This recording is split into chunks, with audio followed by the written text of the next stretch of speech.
आप x का मान कुछ रख करके उसका मान निकाल सकते हैं।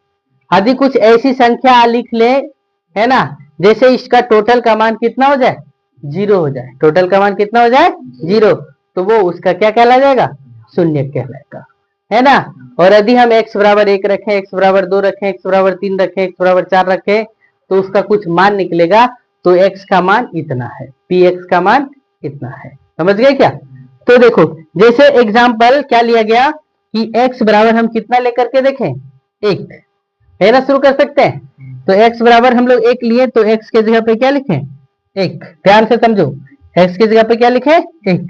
यहाँ क्या होगा, 5 गुने x का यानी 1 का क्यू लिखे, माइनस 2 गुने x का स्क्वायर यानी 1 का स्क्वायर लिखे, प्लस 3 गुने x कितना, 1 लिखे, और ये माइनस क्या, 2।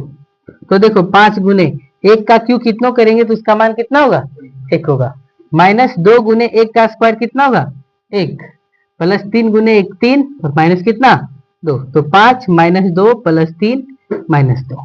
तो देखो जो प्लस प्लस है वो जुड़ जाएगा, 5 और 3 कितना होगा, 8, और 2 और 2 कितना हो जाएगा, तो 8 में 4 जाएगा तो कितना होगा। अर्थात कहने का मतलब यदि हम x का मान 1 रखें तो p1 बराबर कितना आया, हमें 4 आया, p1 बराबर कितना आया, 4 आया। समझ गए? इसी प्रकार से हम लोग और कुछ भी मान रख सकते हैं, x का मान 0 रख सकते हैं, x का मान 1 रख सकते हैं, x का मान 2, और सबका